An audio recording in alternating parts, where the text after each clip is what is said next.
네, 안녕하세요. 김무철 회계사입니다. 오늘은 이 객관식세법 법인세법 편을 가지고 대손금하고 대손충당금에 대한 문제를 풀어보는 시간을 갖도록 하겠는데요. 일단은 뭐지 대손금에 대한 세무조항과 대손충당금에 대한 세무조항은 구분돼 가지고 해야 된다는 거죠. 대손금에 대한 세무조항을 먼저 하고 대손충당금에 대한 세무조항을 해야 된다. 그게 첫 번째 특징이고요. 두 번째 특징은 이 대손금과 대손충당금에 대한 세무조항은 총액법에 의한 세무조항을 해야 된다는 거죠. 총액법에 의한 세무조항을 해야 된다. 이게 두 번째 특징이 되겠습니다. 일단은 그래서 대손금에 대한 세무조항을 먼저 하고 대손충당금에 대한 세무조항을 좀 이렇게 해야 되는 건데, 대손금에 대한 세무조항을 할 때 대손금에 대한 세무조항이 좀 더 어렵습니다. 대손금에 대한 세무조항을 하는 것도 먼저 첫 번째로는 또 상황별로 어떤 상황에서 어떤 세무조항을 해야 되는지에 대한 정리를 좀 해야 되는 거고요. 그것만으로는 이제 문제를 풀 때는 시간이 너무 많이 걸리고 그다음에 누락의 가능성이 있기 때문에 어떤 자료를 보고 또 어떤 세무조항을 해야 되는지 각 자료별로 또 대손금 관련 세무조항을 또 정리를 또 해야 됩니다. 그래서 대손금 관련된 세무조항을 상황별로 정리를 한번 해드릴 거고요. 두 번째로는 또 각 대손금 관련 세무조항을 문제를 또 빨리빨리 풀고 오류를 누락을 하지 않게 하기 위해서 어떤 자료를 보고 어떤 세무조항을 해야 될지 각 자료별로 또 정리를 또 해드리겠습니다. 그렇게 대손금에 대한 세무조항이 정리가 되고 난 다음에 그 다음에 이제 그 내용을 가지고 대손 충당금에 대한 세무조항을 총액법을 해가지고 세무조항을 해주시면 되는 겁니다. 그래서 먼저 첫 번째로 대손금 관련된 세무조항의 내용을 정리를 한번 해보도록 그렇게 하겠습니다. 내용 정리하고 난 다음에 객관식 문제를 풀어볼 거예요.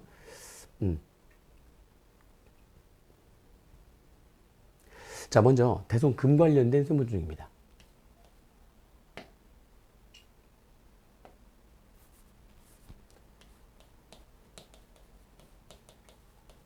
대손금. 자, 대손금 관련된 세무조항인데, 대손금 관련된 세무조항은요, 이제 이거를 상황별로 어떻게 할 거냐, 어떤 상황에서 어떤 세무조항을 할 거냐, 지금 이런 얘기인데요. 먼저 첫 번째는 대손금의 사유. 대손금의 사유. 이 대손금의 사유를 다른 말로 이제 대손금의 요건. 그죠? 대손금의 사유, 대손금의 요건과 관련된 세무조정을 해야 되는 거죠. 그래서 일단은 대손금의 사유는 두 가지가 있죠. 신고조정사항으로서의 대손금의 사유와 그다음에 결산조정사항으로서의 대손금의 사유, 이렇게 두 가지로 나눠지는 거고요. 신고조정사항의 대손금 사유는 두 가지가 있는데, 이 신고조정사항의 대손금 사유는 장부에 장부의 그 어떤 채권에 대해서 대손 처리를 하고 채권 없애고 대손 상각비로 비용 처리하든 장부에 대손 처리하지 않든 장부에 어떻게 했든지 간에 세법은 무조건 신고조정상의 대손금의 사유에 해당하는 채권은 세법은 무조건 채권을 떨면서 대손 상각비로 해야지만 되는 채권이라는 거죠. 결산조정상에 해당되는 채권은 이제 크게 나누면 세 가지, 또 세분화하면 몇 가지가 더 나눠지는데, 크게 나누면 세 가지인데, 요 결산조정상의 대손금의 요건에 해당되는 채권은 장부에서 채권을 떨고 대손상각비로 처리를 해야지만 세법에서도 대손금으로 인정을 하는 그런 채권을 말하는 거죠. 그래서 크게 이렇게 신고조정사항과 결산조정사항으로 두 가지로 나눠지는 거고요. 또 세분하게 되면 신고조정사항은 소멸시효가 완성된 채권, 누가 뭐래도 받을 수 없는 채권이기 때문에 소멸시효가 완성된 채권은 장부에서 채권을 떨고 비용 처리하든 아니면 아무런 회계 처리하지 않든 세법에서는 무조건 채권을 떨면서 대손상각비로 처리를 해야 되는 그런 채권이 되는 거고요. 두 번째로는 각종 법에 의해서 회수불능으로 확정된 채권,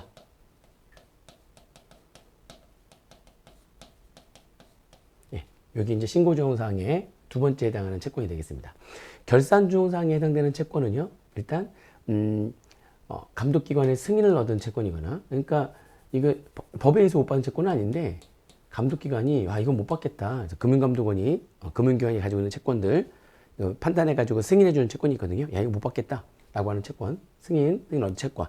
그리고 두 번째로는 협의, 각 기획재무장관과 중소기업청이 서로 협의해가지고, 야, 중소비 가지고 있는 이런 채권들 중에서 이런 채권들은 거의 못 받겠다라고 이렇게 판단을 해가지고 해준 그런 협의한 그런 채권. 그 다음에 재판상의 화해, 재판상의 화해 해가지고요. 재판상 화해 등의 화해 등은 이제 확정 파행 경우와 같은 효과가 있기 때문에 재판상 화해를 해가지고 서로 받지 않기로 한 채권은 장부에서 떨고 비용 처리하면 세법에서 또 걔를 대손금으로 인정하겠다는 거죠. 화해 이런 것들을 한 채권을 말하는 거. 요게 이제 두 번 결사정사항의 대손 요건을 중한 채권이 되는 거고요. 그 다음에 부도 발생일부터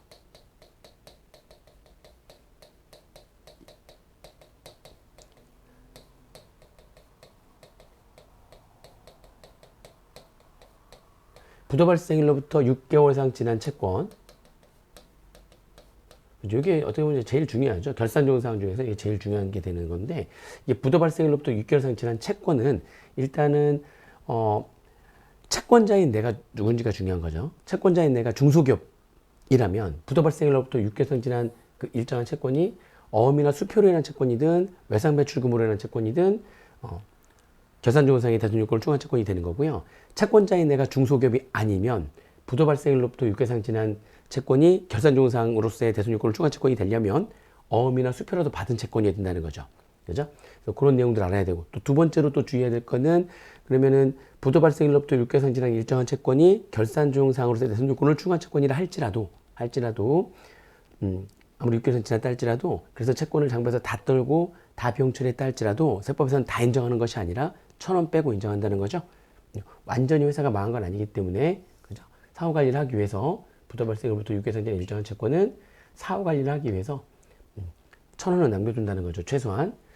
자, 그 다음에 또 세 번째로는 외상매출금의 경우에, 외상매출금의 경우가 대손요건을 충한 채권이 결산정사항의 대손요건을 충한 채권이 되려면 부도 발생일로부터 6개월 이상 지난 채권으로서 결산정사항으로서의 대손요건을 충족한 채권이 되려면 채권자인 내가 중소기업이지만 되는 거죠. 아무튼 채권자인 내가 중소기업이고, 그리고 부도 발생일로부터 6개월 이상 지난 일정한 채권이 외상매출금이래요. 근데 그 외상매출금은 부도 발생일 이전의 것에 한한다는 거죠. 그게 세 번째 주의할 점이고, 또 네 번째는 아무리 부도 발생일로부터 6개월 이상 지났다 할지라도요, 저당권이 설정되어 있다면 대손요건을 충족하지 않은 채권으로 보는 거죠. 그게 또 네 번째 주의해야 될 내용이고요.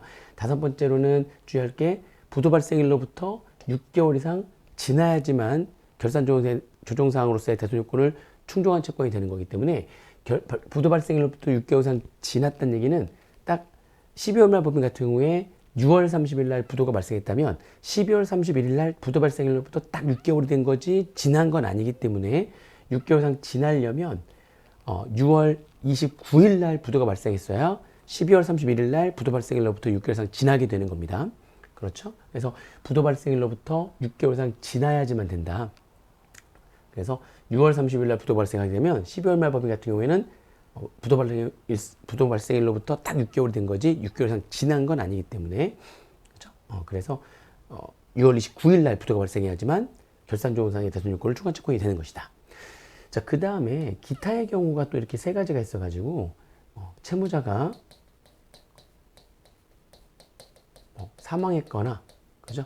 사망했거나 또는 파산했거나 또는 사업을 폐지했거나 행방불명됐거나 또는 형의 집행을 받거나 이러면 받기 힘드니까 채권 떨고 비용 처리하면 세법에서부터 인정해 주겠다 이런 얘기고요. 두 번째는 회수기일부터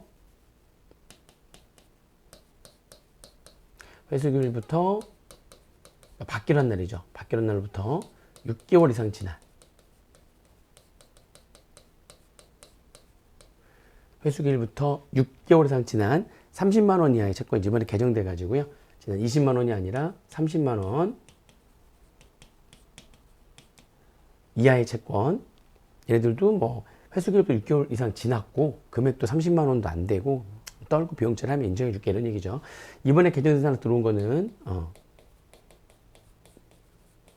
채권자인 내가 중소기업이어야지만 되는 거죠. 중소기업의 외상매출금 또는 미수금, 외상매출금 등이라고 하는 거죠. 중소기업의 외상매출금 등으로서 처음에 이제 안으로 나왔을 때는 뭐 거래일로부터 2년 이상 경과가 이렇게 돼 있었는데 실제로 확정되면서는 거래일이 아니라 얘도 회수기일로부터 중소기업의 외상매출금 등으로서 회수기일로부터 2년 이상 지난 2년 이상 지난 외상매출금 등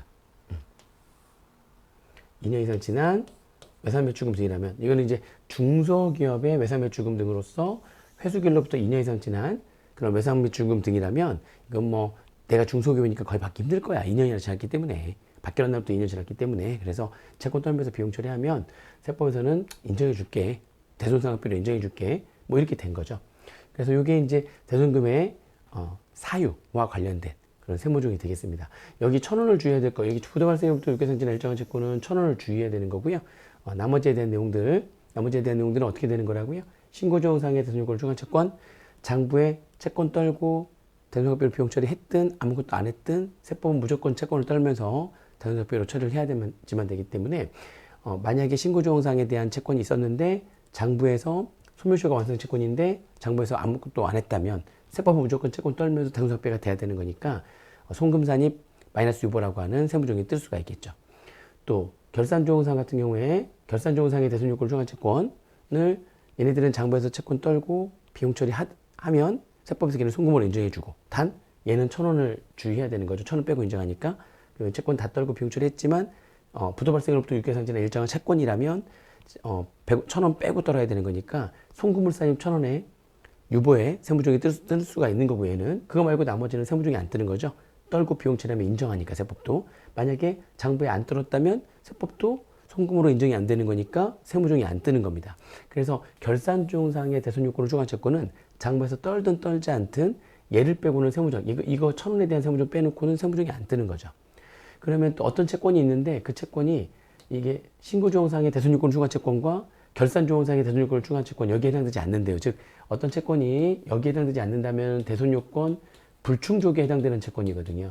대손요건 불충족에 해당되는 채권이라면 그죠? 얘네들은 장부에서 그러니까 세법에서 무조건 대손요건 불충족에 해당되는 채권은 세법에서는 채권을 떨 수가 없는 건데 대손요건 불충족한 채권, 즉 여기에 해당되지 않는 채권인데 장부에서 떨고 대손상비로 처리했다면 세법에서는 떨면 안 되는 거니까 송금 불산입 채권관리차의 유보가 뜰 수 있다는 거죠. 그러니까 대손금의 사유와 관련해 가지고 그런 식으로 여기에 해당되는데 장부에 회계처를 어떻게 했냐에 따라 가지고 대손금의 사유와 관련된 세무조항이 뜰 수가 있다는 겁니다. 그렇죠? 자, 두 번째로는 대손 불능 채권.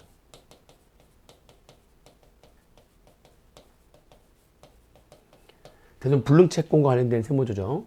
대손 불능 채권은 다음에 두 가지의 채권을 말하는 거죠. 특수관계자에 대한 업무무관 가지급금과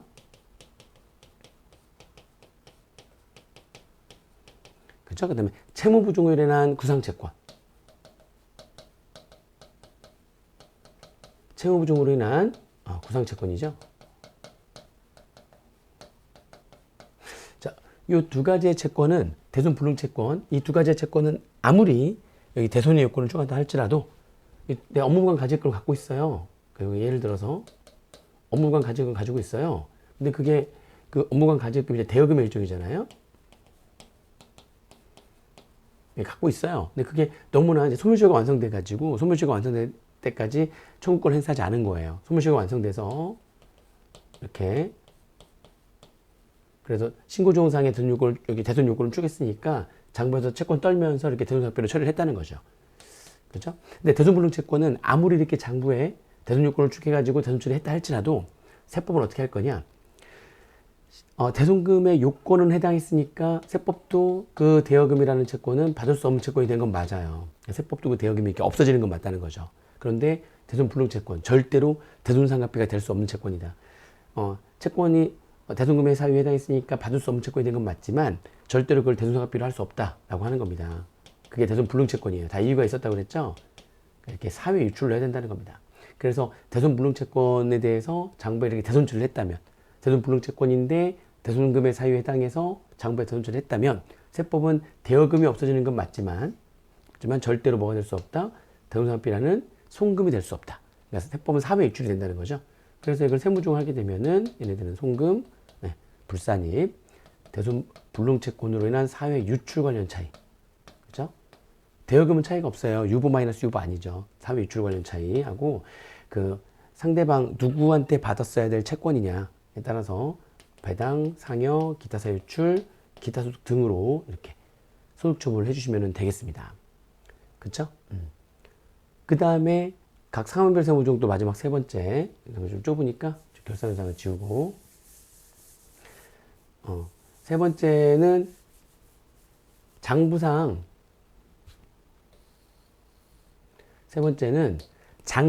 대손 처리한 채권을 현금으로 회수했을 때, 대손 처리한 채권을 현금으로 회수했을 때, 이를 현금으로 회수한 거죠. 대손 처리한 채권을 현금으로 회수했을 때에 어떤 세무조를 해야 될 거냐, 이런 얘기입니다. 얘는 그냥 한마디로 얘기하면 대손 처리했을 때에 송금불산입된 채권이 현금으로 회수가 되면 입금불산입 마이너스 유보로 추인이 되는 겁니다. 대손 처리한 채권, 그러니까 대손 처리했을 때에 송금불산입된 채권, 장부상 이렇게 대손 처리하게 되면, 장부상 대손 처리하게 되면 채권을 떨잖아요. 이렇게 채권 떨고 대손사표 이렇게 처리했을 거예요. 근데 그게 대손 처리했을 때 대손 요건을 추가하지 않았었던 거죠. 세법상 송금이 아니었던 겁니다. 그러면 그게 대손 처리했을 때 송금, 불산입, 채권 관련 차의 유보. 세법상 이게 대손으로 인정이 안, 대손금 부인에게 해당되면은 송금, 불산입, 채권 관련된 유보가 떴겠죠. 그렇게 했었는데 그거를 이제 현금으로 회수한 거죠. 현금으로 회수하게 되면 총회법이니까 현금 들어온 것만큼, 총회법이니까 대변에 이렇게 수익으로 돼 있다고 생각을 하시라고 그랬죠. 장부상 회익 차례 이렇게 돼 있다고 생각하시면 됩니다. 현금으로 했다면 현금 들어온 건 사실이죠. 그리고 세법상으로는 그 채권, 장부에는 채권 떨었지만 세법상 그게 대손 요건을 추가하지 않았기 때문에 세법에서는 그 채권이 살아있거든요. 근데 살아있는데 현금으로 회수한 거니까 그 채권을 현금으로 회수한 게 되는 겁니다. 현금 들어오면서 이렇게 채권이 없어지는 거죠. 그러면 세무조정 했을 때 장부에 수익으로 되어 있지만 세법은 입금이 아니라 채권을 회수한 거니까, 네, 입금 불산입, 송금 산입, 채권 관련 차이, 마이너스 유보가 되는 겁니다. 이렇게. 즉, 장부에서는 대손 처리할 때 채권이 떨린 거고요.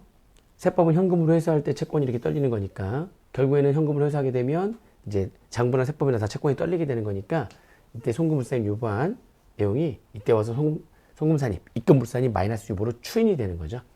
그래서 대손 처리했을 때 이렇게 송금불산입된 채권이 현금으로 회수하게 되면 입금불산입, 송금산입 마이너스 유보로 이렇게 추인되는 것이다.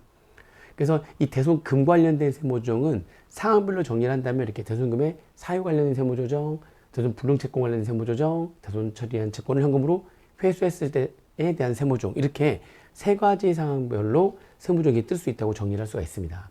근데 이 상황별 세무조정을, 요거를 자료별로 그러면 어떤 자료를 보고 어떤 세무조정을 해야 될지 어떻게 정리할 거냐에 대한 얘기죠. 상황별 세무조정을, 그죠? 이거를 자료별 세무조정, 어떤 자료를 보고 어떤 세무조정을 해야 될지를 또 한번 정리를 한번 해보도록 하겠습니다. 이제 자료별 정리예요. 자료별로 정리하는 겁니다. 첫 번째는 대손금 관련 세무조정을 할 때는 기초을표를 보는 거죠. 이렇게. 기초을표를 보게 되면은 정기에서 대손금 관련된 세무조정을 해가지고 유보나 마이너스 유보로 넘어온 게 있을 거예요. 그래서 전기에 장부에서는 대손 처리를 했는데 세법상 대손 요건을 추가하지 못해서 전기에 송금, 불산입, 채권 관련된 유보 잔액이 넘어온 게 있을 수가 있어요. 이게 그걸 대손금 부인액이라고 하는 거죠. 기초을표를 보니까 대손금 부인액, 전기에서 넘어온 거, 전기 대손금 부인액 넘어온 거, 얘가 송금, 불산입, 채권 관련된 유보 잔액으로 넘어왔을 거예요.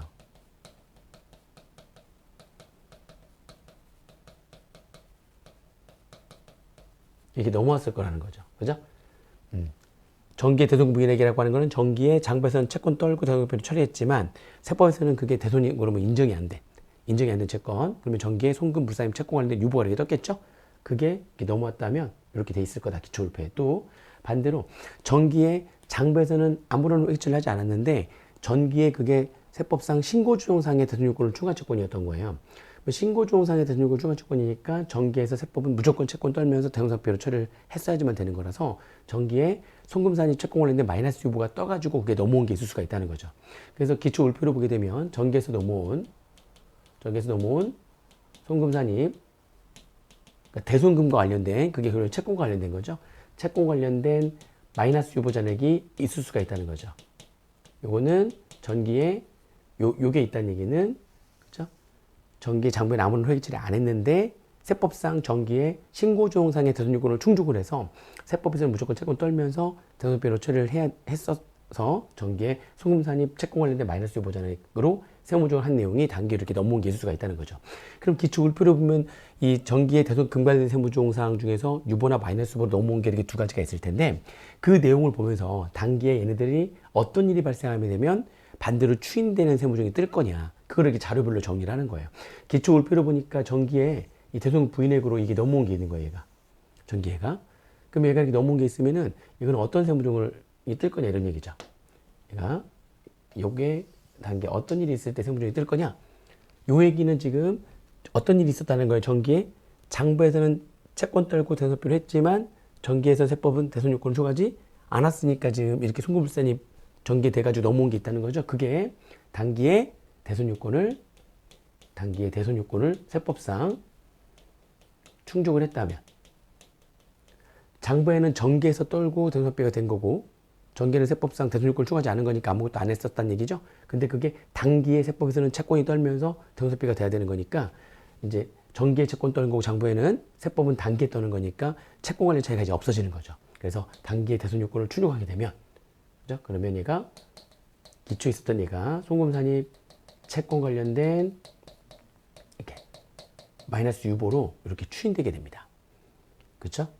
그 다음에 또 정기에 지금 송금 불사입된 채권이잖아요. 이게 단기에 아까 상황별로 했을 때 현금으로 회수가 되면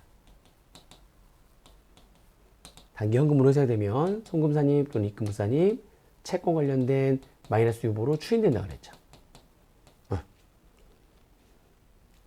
그래서 기초에 요 정기에서 넘어온 대손금 부인액, 송금산입 채권 관련된 유보잔액은 단기 중에 이런 두 가지 일이 발생하게 되면 이렇게 송금산입 채권 관련된 마이너스 유보로 이렇게 추인이 된다는 겁니다.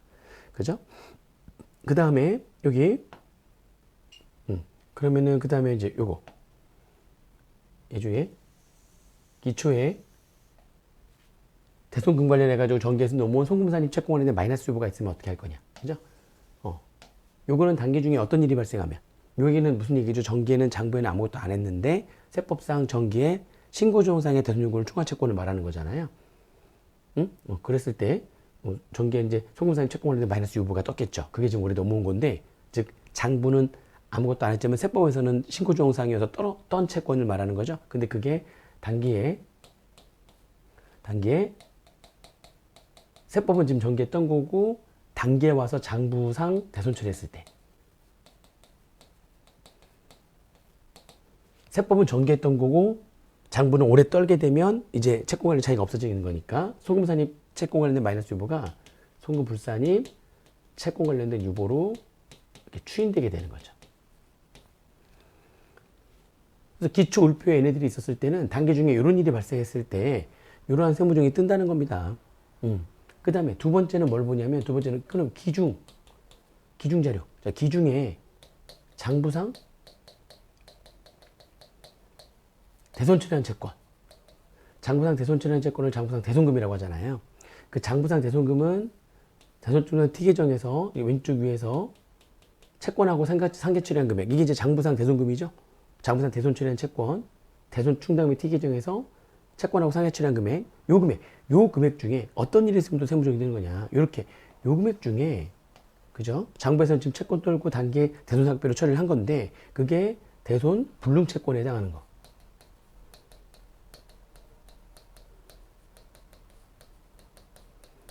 아까 봤었잖아요. 상황별로. 대손 불능 채권에 해당하게 되면 대손 요건을 추구했는데 절대로 대손 상각비가 될 수 없는 대손 불능 채권에 그렇게 해당한대요. 그러면은 대손 그 대여금이 없어지는 채권이 없어지는 건 맞지만 절대로 대손 상각비가 될 수 없는 거기 때문에 얘는 사회 유출이 된다고 그랬죠. 사회 유출 그리고 상대방이 누구냐에 따라 특성이자 누구냐에 따라서 상여 등으로 이렇게 하면 되는 거고요. 장부에서 지금 채권 떨고 단기에 대손 상각비를 처리했는데 그게 대손 불능 채권, 대손 요건 불충족이라면 단기에 대손 요건을 충족하지 않는 대손 요건 불충족 채권이라면 세법은 떨지 않아야 되는 거니까 아무것도 안 해야 되는 거니까 송금불산입 채권 관련 유보가 또 뜨는 겁니다. 그래서 기중에 단기 중에 장부상 대손 처리한 채권을 보고 그 채권 중에 이런 두 가지 일이 발생한다면 이러한 세무조정을 해야 된다라고 하는 거고요. 그죠? 그런 다음에 이제 마지막 세 번째에 대한 얘기죠. 세 번째에 대한 얘기는 이제 기말에 채권 잔액을 보고 기말에 장부상 채권 잔액을 보는 거예요. 기말에 지금 장부상 채권 잔액이 얼마가 있대요. 자, 이 얘기는 기말에 장부상 채권 잔액으로 남아있다는 얘기는 장부상으로는 대손 처리하지 않았다는 얘기죠. 그러니까 기말에 채권 잔액으로 남아있는 거 아닙니까? 그 남아있는 채권을 보고 이 중에 혹시 신고조항상의 대손 요건을 추가한 채권이 있다면, 이 중에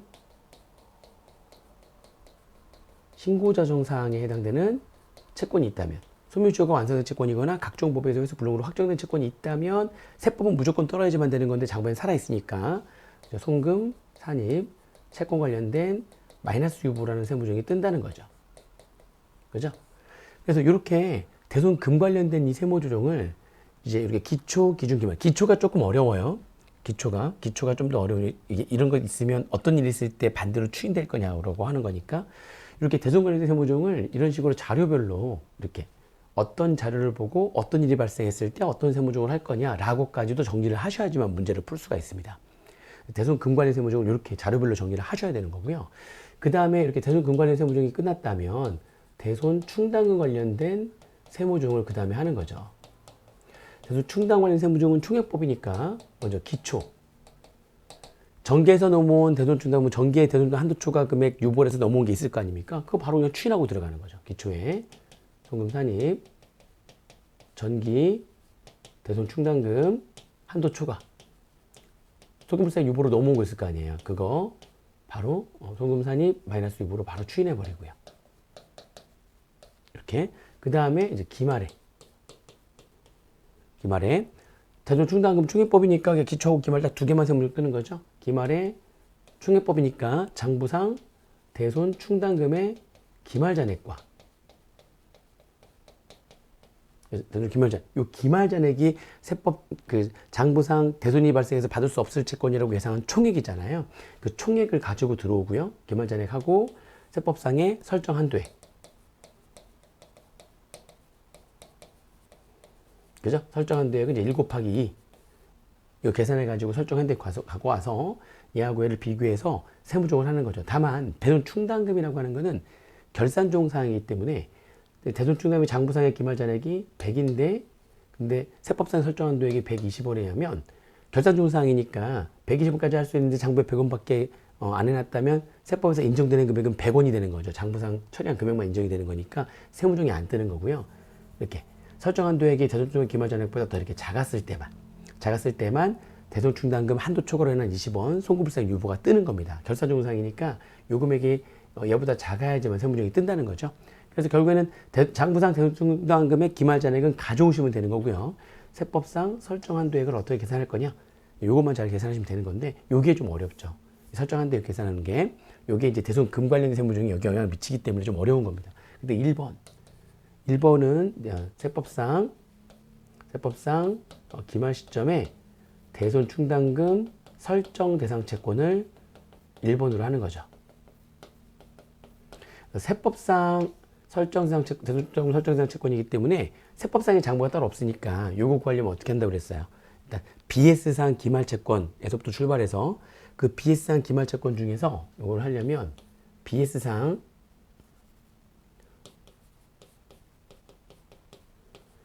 기말 채권에서 출발해서 그 안에 대손 충당금을 설정할 수 없는 설정 제외 채권이 있다면 걔는 빼죠. 설정 제외 채권 얘를 뺍니다. 대손 충당금 설정할 수 없는 채권, 설정하지 않아야 되는 채권이니까 그 설정 제외 채권이 BS상 기말 채권 안에 만약 대손 불능 채권이 있다면 대손 불능 채권은 나중에 실제로 대손이 발생한다 할지라도 절대로 대손 상표가 될 수 없는 채권이기 때문에 그 채권이 기말에 남아있다면 걔네들은 대손 충당금을 설정할 수도 없는 거죠. 걔네들은 이제 빼야 되는 거죠. 그래서 BS상 기말 채권 안에 설정 제외 채권의 첫 번째는 대손 불능 채권, 업무관 가질금이 있거나 채무보증이라는 구상채권이 있다면 그러면 걔네들은 빼는 겁니다. 그렇죠? 그 다음에 걔네들 빼고 또 대손 설정 제외 채권에 들어가는 거는 할인어음 할인어음이죠. 할인어음인데 매각거래 성격의 할인어음이 이 안에 들어가 있다면 잘못된 회계처리를 한 거기 때문에 걔네들은 또 설정 제외채권에서 또 빼야 된다는 거죠. 그 다음에 또 비싼 기말채권 중에 뭐가 있다면 특수관계자에게 고가 양도함에 따른 시가 초과분에 해당되는 채권이 있다면 그것도 대손주담을 설정할 수가 없는 거니까 걔도 설정 제외채권을 해가지고 또 빼야 된다는 거죠. 그래서 이 설정 제외채권 네 가지 주의를 좀 하셔야 되는 거고요.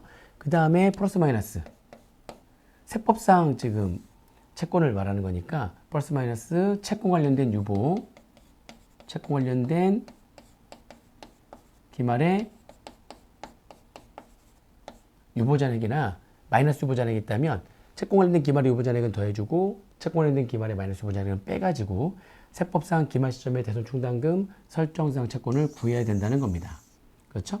그래서 그게 1번이 되는 거고요. 2번 설정한 데에서 2번은 이제 대손 세법상 설정률이 되는 거죠. 세법상 설정률이 됩니다. 근데 세법상 설정률은 둘 중에 큰 걸로 하는 거죠. 1%와 대손 실적률 중에서 큰 걸로 한다. 그래서 이 대손 실적률만 구하시면 되는 거죠. 대손 실적률은 어떻게 계산할 거냐? 대손 실적률은 이제 요 계산하는 거는 기초의 세법상 채권 중에 단기 중에 실제로 대손이 발생한 채권이 차지하는 비율을 대손 실적률이라고 하는 거예요. 대손 실적률이라고 하는 거란 말이죠. 그래서 분모는 세법상 기초 시점에 대손 충당금 설정 대상 채권이에요.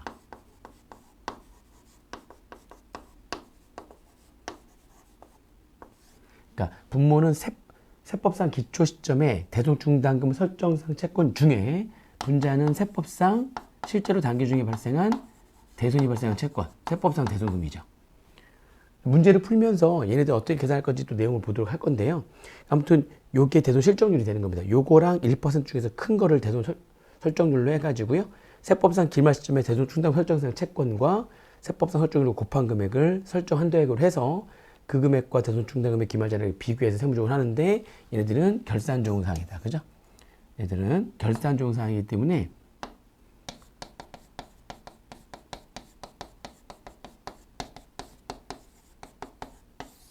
그래서 세법상 설정 한도액이 장부상의 대손 기말 잔액보다 더 작아야지만 소급물산입 대손 한도초과 유보라는 세무조정이 뜬다는 거죠.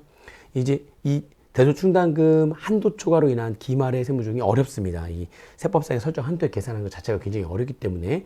그리고 여기 지금 얘기했던 이 설정 한도액 구하려면은 1번하고 2번을 제대로 알아야 되는데 그 1번과 2번을 제대로 알기 위해서는 대손금 관련된 세무조정을 제대로 알아서 이 내용이 여기 그대로 이렇게 영향을 미치기 때문에 얘가 틀려버리면 얘가 맞을 수가 없거든요. 대손금 관련된 세무조정이 틀려버리면 대손 충당 관련된 세무조정은 뭐 맞을 수가 없습니다. 그래서 이게 대손금 관련 세무조정과 대손 충당 관련 세무조정이 같이 나오는데 문제가 얘가 좀 어려워요. 여기서 하나만 삐끗하더라도 무조건 맞을 수가 없기 때문에 그래서 1차 시험 때에서는 대손금과 대손 충당 관련된 세무조정은 일반적으로 그 유예해가지고 떨어져서 다시 1차 시험을 보는 사람이 아니라면 많이들 버리고 가는 파트라고 보시면 되겠습니다. 근데 한번 그래도 간단하게 한번 정리만 한번 해보는 거니까 자신이 있는 분들만 가져가는 거예요. 시험장에. 자신이 없는 분들은 대손금과 대손 충당 관련 세무조정은 과감히 버리고 가셔야 됩니다. 이거 가지고 가셨다가는 문제 풀다가 시간도 오래 걸려요. 진짜 자신 있는 사람들만 가져가는 겁니다. 자, 그럼 이렇게 큰 틀로 이렇게 정리를 좀 해드렸고요. 이제 문제를 풀면서 이렇게 대손금 관련 세무조정은 자료별로 정리를 할 거고요. 대손 충당 관련 세무조정, 기초기말, 이렇게 충해법으로 세무조정 할 건데 문제를 풀어가면서 특히 이제 대손 충당금의 기말에 대한 대손 한도 초과로 인한 세무조정 계산 방법은 문제를 풀면서 보여드리는 방법으로 그렇게 하도록 하겠습니다. 잠시 쉬었다가 대손금과 대손 충당금에 대한 문제 바로 풀어보도록 하겠습니다. 잠시 쉬었다가 하겠습니다.